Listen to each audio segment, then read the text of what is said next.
The latest from the White House is the president says he used no such words such as, well, I'm going to say crap hole because radio is highly regulated business when it comes to language.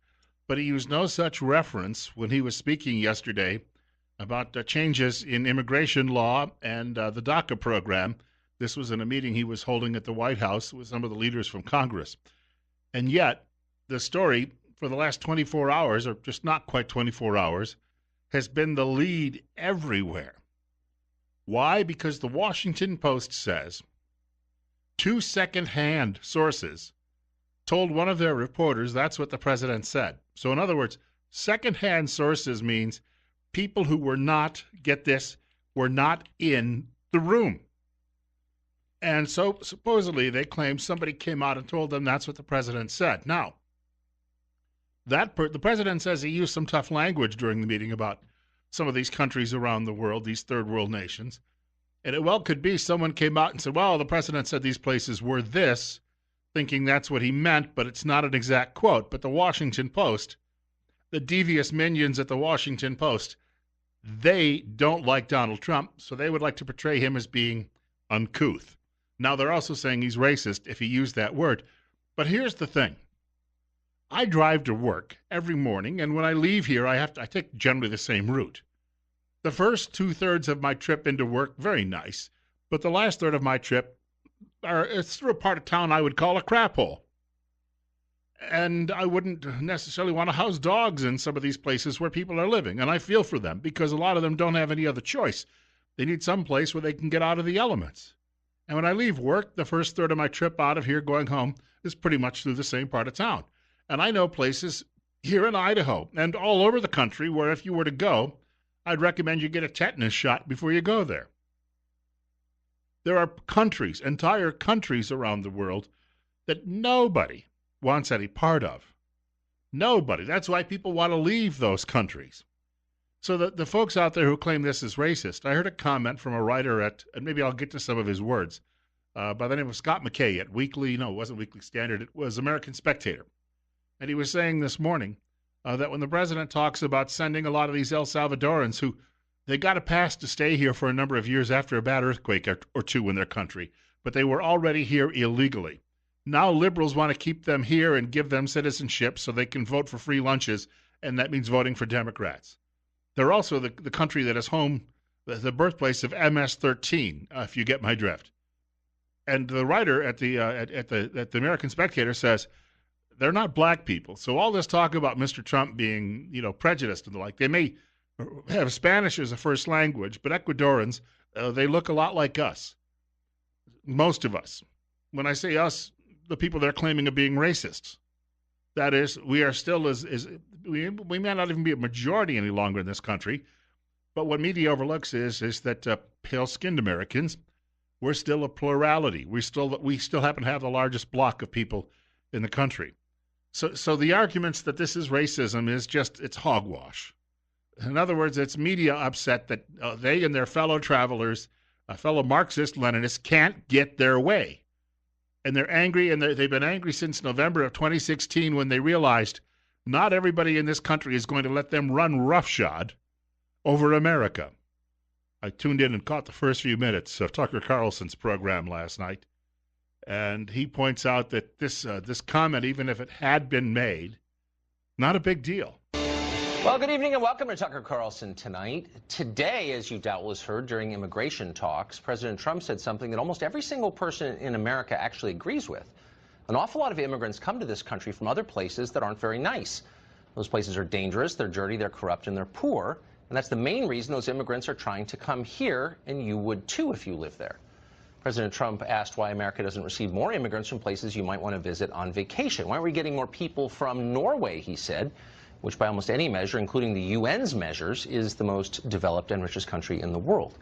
Well, saying this, Trump used an expletive, and that's not surprising either since he uses them all the time and was speaking privately. And yet, for some reason, virtually everyone in Washington, New York, and L.A. considered this a major, major event. Why is that? Now, when we talk about him using an expletive, he says he did not use that particular word. For liberals out there who are getting their panties all in a knot this morning about this, and have been since late yesterday afternoon, Let me point out, have you ever gone back and listened to the tapes that were recorded in John Kennedy's office, Oval Office? The language was pretty salty and in many cases just as bad or worse. Lyndon Johnson, just as bad or worse. Richard Nixon, just as bad or worse. We know Ronald Reagan at times could get down into pretty salty language to get a point across. So what you've got here is that the fact of the matter is Mr. Trump is saying something at a meeting, the buck stops at his desk. Vicente Fox, the former president of Mexico, who's got no political future there, keeps trying to score points with the voters in his country, and he probably does when he criticizes Donald Trump. And he said that Donald Trump has a mouthful of excrement in a tweet last night. Here's the thing. He asks, under what authority does Mr. Trump think he can control immigration into the United States? I don't know. Maybe that's his role as president of the United States of America. And then Fox went on to say, yes, but America's greatness comes from its diversity. In other words, our narco-terrorist state, the kleptocrats who run that like me, we were never able to provide for our own people, and we still think you ought to be our safety valve. And it makes us angry like it makes American liberals angry when they can't get their way. Speaking of American liberals, Joan Walsh, who got fired from Salon, who got fired from MSDNC, then got hired over at CNN because some genius at the Clinton News Network said, hey, it hasn't worked anywhere else. We might as well bring her here.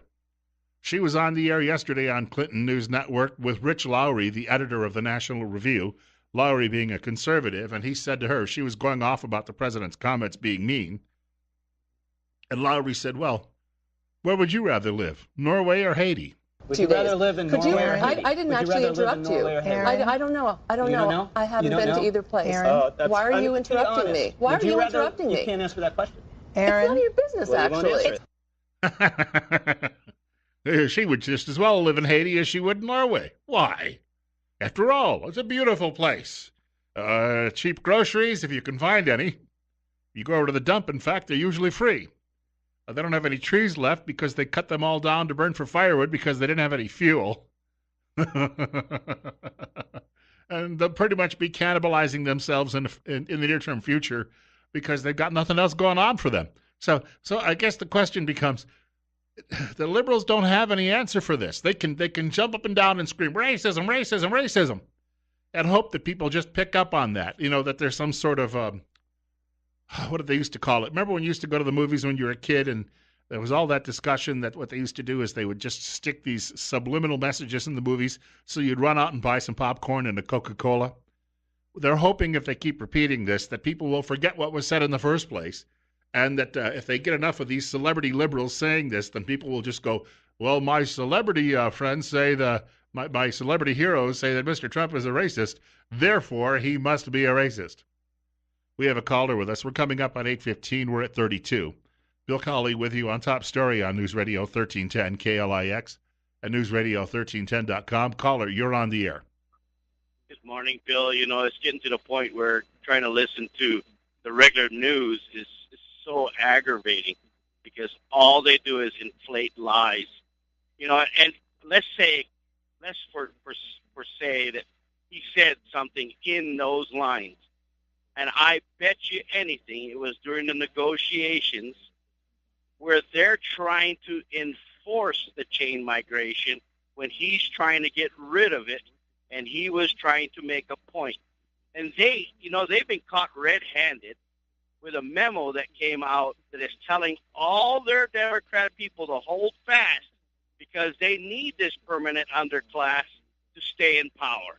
And they're worried about losing all these people that may vote Democrat, and that's all it is.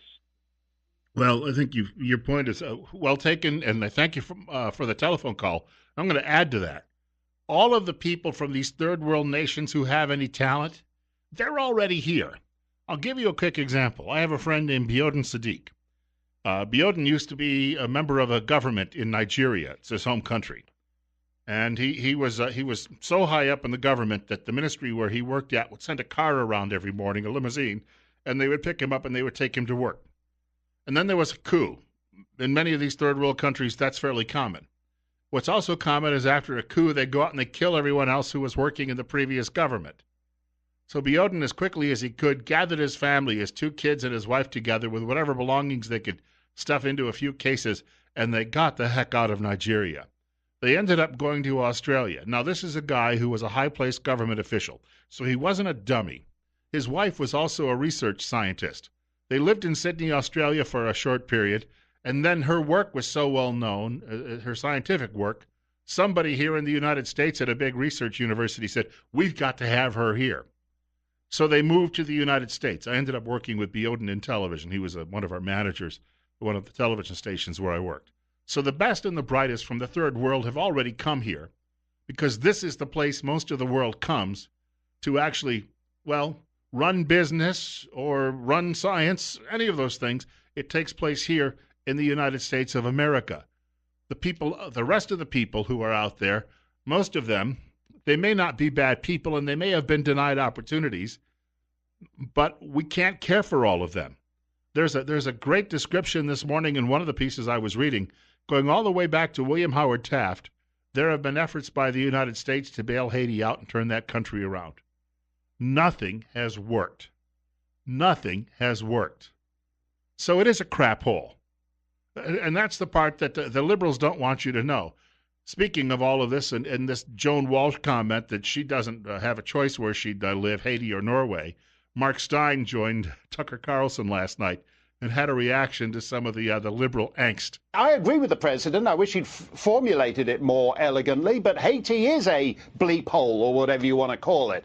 Barbados isn't. St. Kitts isn't. Grenada isn't. St. Lucia isn't. There are distinctions one can make, even within quite small groups of countries. And as to Joan Walsh refusing to say whether she'd rather move to Haiti or Norway, let's not wait for Joan. Let's just look at the existing traffic. There are immigrants all over the world who move to Norway. Nobody voluntarily moves to Haiti. No. Say it ain't so. Yeah, I've been looking at a beachfront property there for a long, long time, and don't know how I'm going to survive other than perhaps pilfering what I can from what little the neighbors have. But it's been my lifelong dream to live in Haiti and be surrounded by disease and poverty and lack of adequate fuel and food.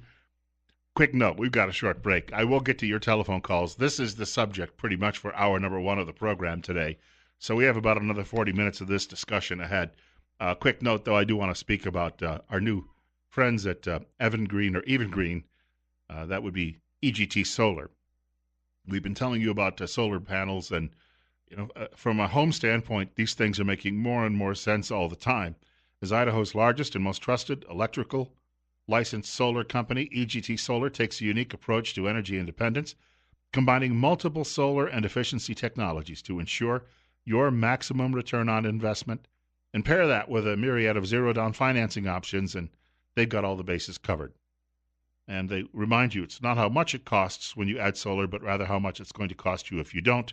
And we give you a telephone number, of course, so you can get in touch with them, 208-293-9191. That's 208-293-9191. Or check out the website, evengreentechnology.com. Hey, a reminder, coming up next week on the program, a lot of activity. Grant Lobes will be returning on Tuesday for his regular monthly visit. Next Thursday, we're going to have a visit from Kelton Hatch at Idaho Fish and Game. Wanted to point out we're trying to get a guest on from the John Birch Society as well. They're doing a presentation for state legislators next week, and I'm trying to get somebody lined up for Monday. So if we can do all of those things, could have a fairly busy week. Also, on Wednesday morning between 8:30 and 9, as we do every week, we'll be talking with one of the medical professionals from Tripp Family Medicine here in Twin Falls. Tripp Family Medicine is located on Fillmore Street. I know where that is, directly across from the main post office. And I remind you all the time that Tripp Family Medicine, it's growing by leaps and bounds, but continually looking for new patients. And as a patient of Dr. Tripp or the staff, they can generally see you on the very same day if you call early in the morning. Try to call first thing in the morning. They'll try to get you in that day. If they can't, they'll get you in within 24 hours. And remember, life's too short not to feel good. It's 8:23. Bill Colley with you this morning on Top Story on News Radio 1310 KLIX and NewsRadio1310.com. I've got 34. I'm just going to point out, Donald Trump says he did not use the blank hole word, the crap hole word, during his conversation about immigration in a private meeting yesterday. So that's the latest development on all of this. But I think for a great many of us, even if he had, so what? It's my response. So what? 824. We have a caller with us. The number is 208-736-0300. Caller, you're on the air. Good morning, Bill. It's interesting. Years ago, Scientific American magazine, when the first infrared photography took place, it's used extensively for field monitoring of our crops. And you could see the Californian-Mexico border. You could draw a line just like you could on a map with the production across the border. It was, if it's good production, it's red, okay? And across the Mexican border, it was just brown. I mean, and so I've made a couple trips there, and I was never so thankful to get back across the border. You get shook down every place you go. It's unbelievable. And the abject poverty, because of the dictators, the people don't have freedom. That's the whole point. They don't have individual freedom. They have to, they depend on the government, and then they come up here, and of course we have a better government handout program than they have down there. But it's just incredible that these countries, we have to look at the form of government they have. We have a constitutional republic that has brought about more freedom for it. We've been the beacon on the hill for the whole world, and yet we've got people that want to take down our Constitution, destroy our constitutional republic in any way they can. Sure. Trump is a breath of fresh air. If his language is a little crude at times, he says it like it is. He's the John Wayne of today, for sure. Very well said. He really, it's really sad. We've got to wake up, get back to the Constitution, get that document out and read it. Read the Declaration of Independence. Those two documents have brought about, why does everybody want to come here? Well, yeah, for freebies, but I've had a lot of people that have come from other countries, and they realize they don't have the potential. I went with grad school from students from Nigeria, a lot of those different countries. Did they want to go back home? Are you kidding me? Right. Yeah, India, they're all hellholes, and again, they don't want to go back to all of that. Again, I thank you for the call, and it underscores that point. The best and the brightest from the rest of the world are already here. And speaking of differences between countries, if you were to look at an overhead aerial shot of Hispaniola, which is home to both Haiti and the Dominican Republic, the DR side is lush and beautiful. The Haitian side, oh my goodness, it looks as if somebody, went over it and picked up all the turf and left nothing but desert and scraggly old trees, like a wasteland. We have another caller. Caller, you're up next. You're on KLIX. Tell you what, try again. It's 208-736-0300. That's 208-736-0300. You're on the air on KLIX. Go ahead. Yeah, we should have a reverse immigration and go round up all of the homeless people in these freezing cold states so that we could ship them to Haiti and to places with warm climates so they don't freeze.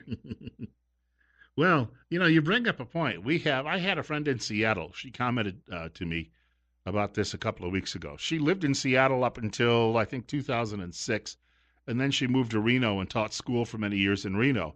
And she got a job offer, went back to Seattle in August.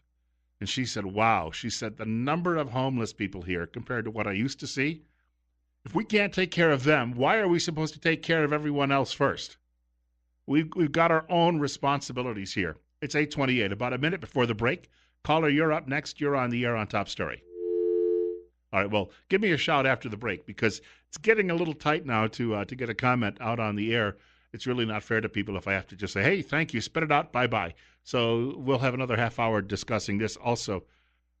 We're talking firearms between 9 and 10 o'clock. Actually, we've been talking firearms a lot this week, but this is more of the nuts and bolts aspect of it today. The gun guy's expected to be along just after 9 o'clock news today, and hopefully we put some controversy to bed for the time being. And we'll be able to get back to just a more routine discussion on training and different models and the like. That's on the way in a short while on News Radio 1310 KLIX and newsradio1310.com. Quick note, down into the upper 20s tonight, for January, who's complaining? But still, that means you have a furnace that's probably going to be kicking on. And if you're having difficulties maintaining that furnace, maybe it's not quite as efficient as it used to be, call the pros at Ramsey Heating and Electric. They'll come out and they'll get the job done, and they'll get it done right the first time. Problem-free. Cozy winters are found at Ramsey Heating and Electric, 2600 Overland Avenue in Burley. Telephone number is 208-678-0459. That's Ramsey Heating and Electric. They sell warm winters and cool summers. Okay, well, it's almost like doing play-by-play, like a game is going on. I said earlier, the president has said, I didn't use that word. I used tough language, but I didn't use the word that people are claiming I used. And again, which the Washington Post says, somebody who was not in the room, a couple of people who were not in the room, secondhand sources say that it was used. Now, Senator Dick Durbin from Illinois, he is saying, well, a bad word was used, a vulgar word. I guess he's not going to go into what the vulgar word was. But do you remember Dick Durbin? They called him Turban Durbin about a decade ago when he said that our troops in Iraq were acting like Nazis. You may remember that. He's warm and friendly when it comes to the American military and people who are getting shot at in defense of the United States. It's 8:34. Bill Cowley with you on Top Story on News Radio 1310 KLIX and newsradio1310.com. We're at 37. I wanted to mention, if you're listening today, a big thank you. But again, if you're struggling with your hearing, you need to call Dr. Christine Pickup at Mount Harrison Audiology in Rupert.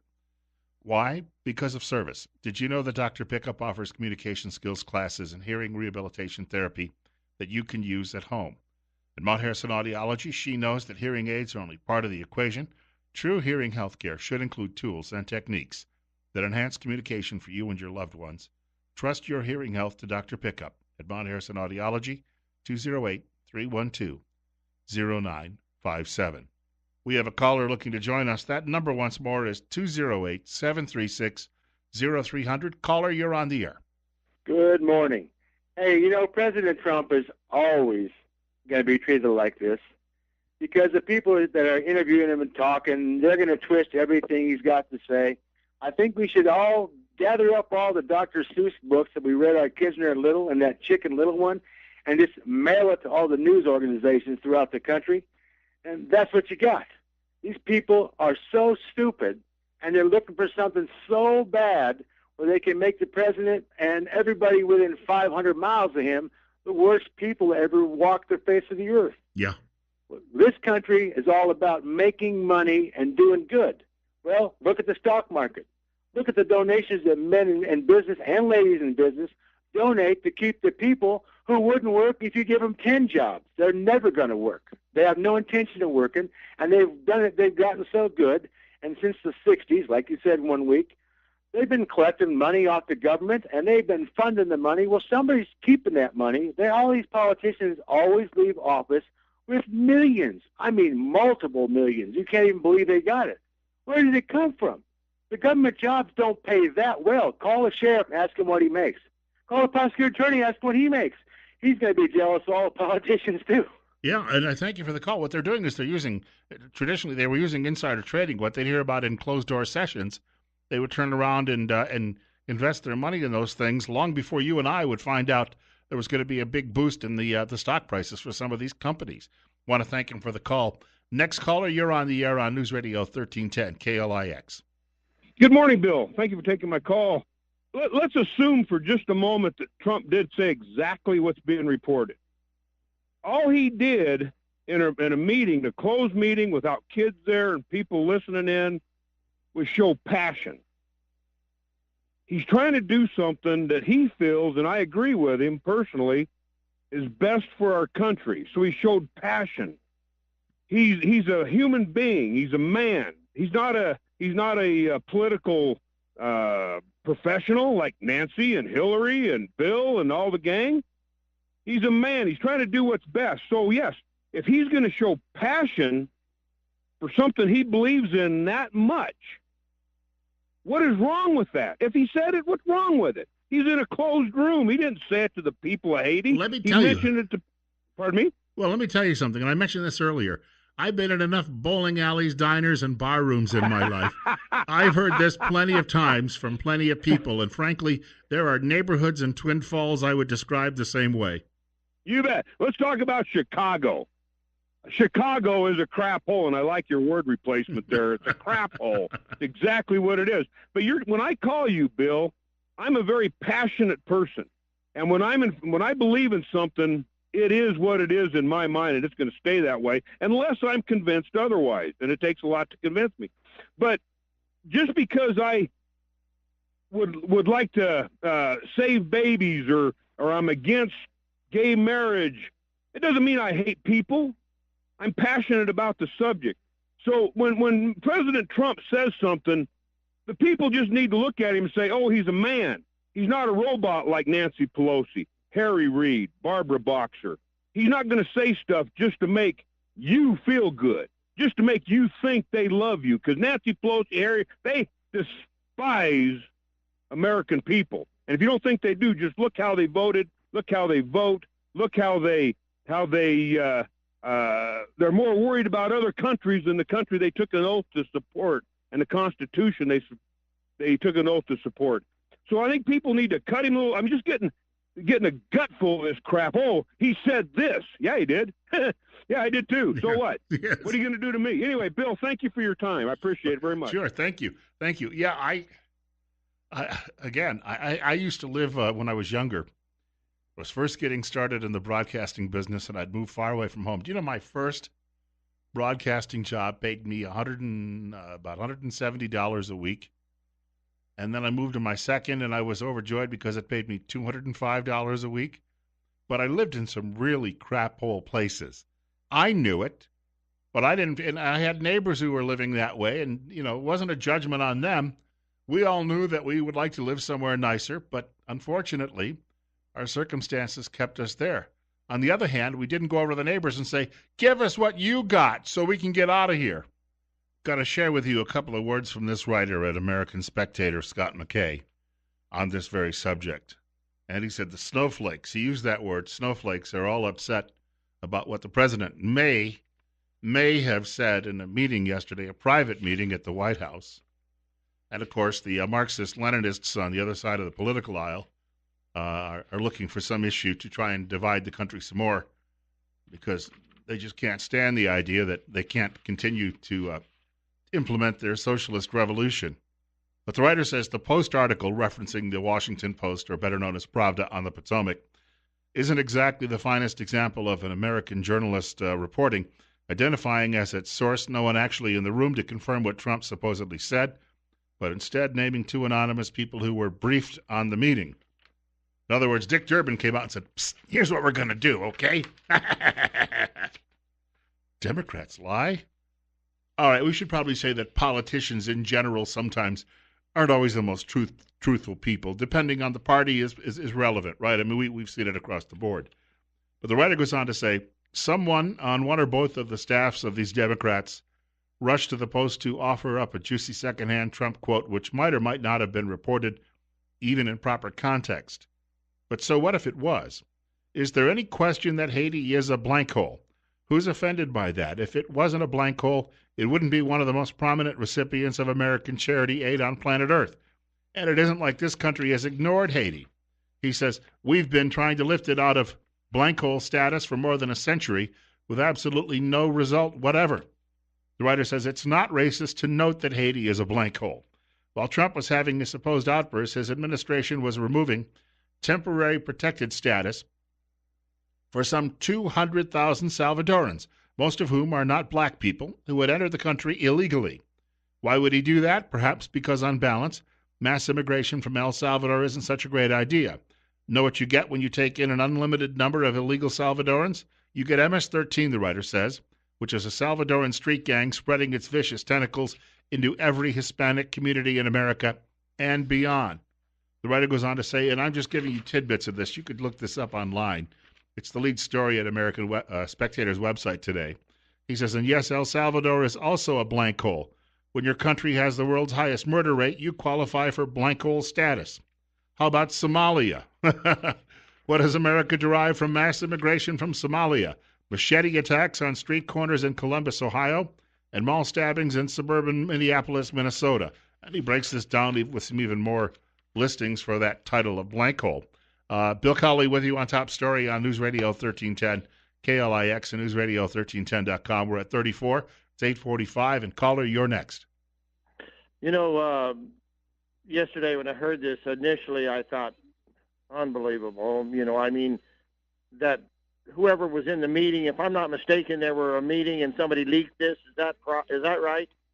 Somebody came out of the meeting, told somebody else, and then that somebody else who wasn't in the meeting, told Pravda on the Potomac. Of course, Democrats have never used foul language in their lives other than maybe Robert De Niro.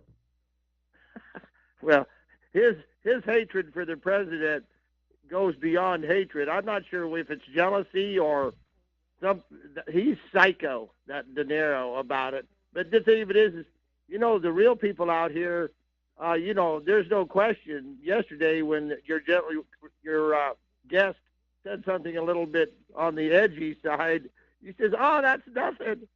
And I know I've said terrible things over the radio, and I appreciate the fact that I don't get banned. Well, hey, I make a living at it. Well, the thing of it is this.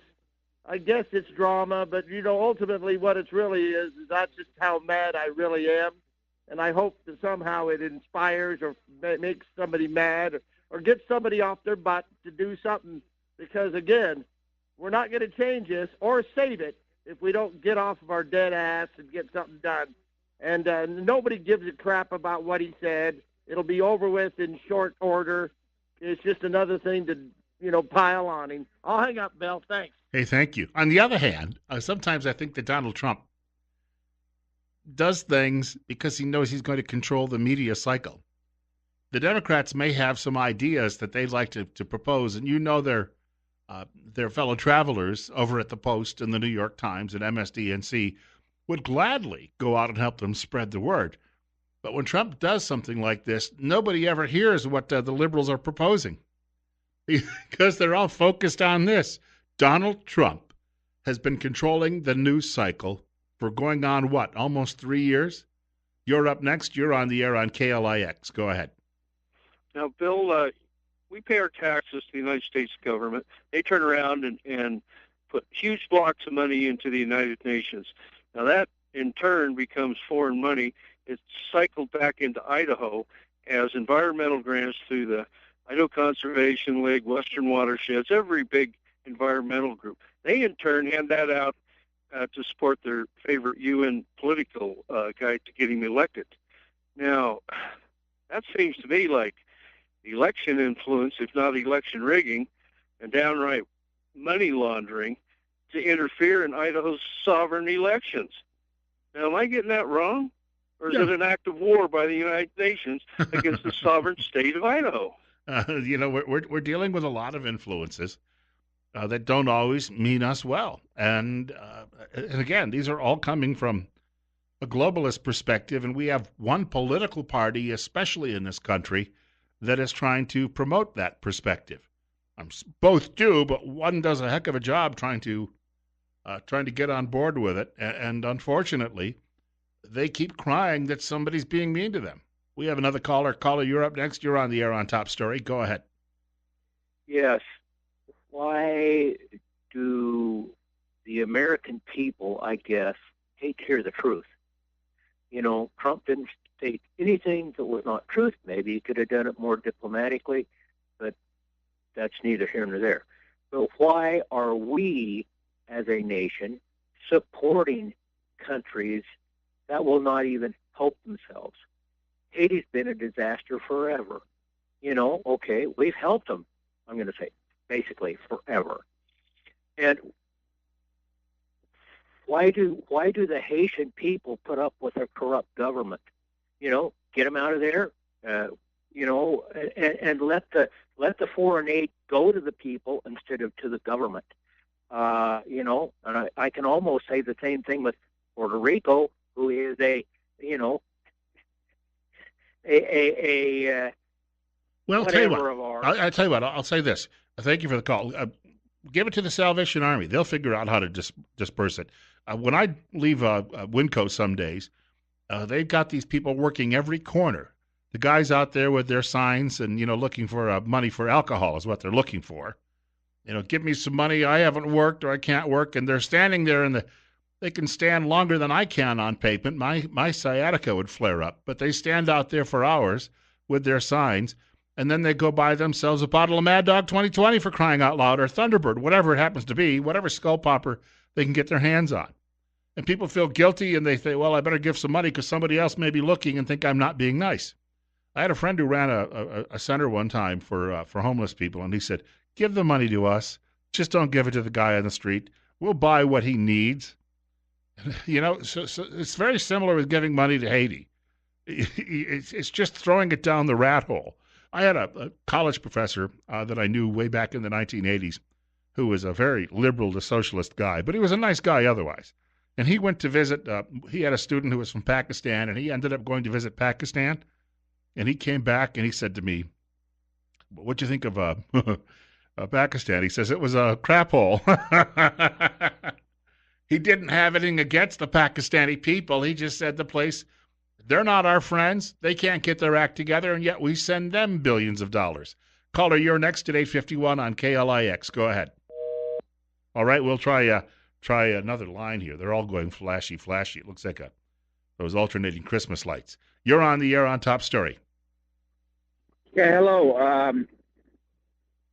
Right after Trump won the election, they were showing all kinds of Democratic congressmen cussing and yelling and screaming and hollering. There were more beeps and words coming out of this, and Handy was showing them. And why don't they pull those back up and show them what they sound like? Yeah, or just use the Robert De Niro tape from the other day. That's all you need. That'll get the word across. Oh, well, he's just an entertainer. Well, okay, if a conservative entertainer said that, let's say it was Kelsey Grammer, we wouldn't hear the end of that now, would we? And what he said was nastier and more vile than anything Donald Trump apparently said yesterday. Another caller joins us on News Radio 1310 KLIX and newsradio1310.com. Go ahead. Good morning, Bill. How you doing today? Everything's wonderful. Go ahead.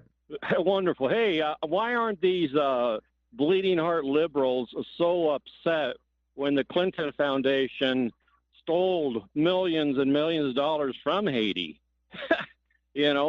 To me, they're a bunch of idiots. They're hypocrites. Why the hell should this country have to have every form translated into everybody's own particular language? When you go to some of these countries, they say point blank, everything must be in Spanish because this is our official language. But yet when they come over here, they want everything in their own language. How does that make any sense? How the hell are you ever going to be a part of the American society when you can't even speak the language? Sure.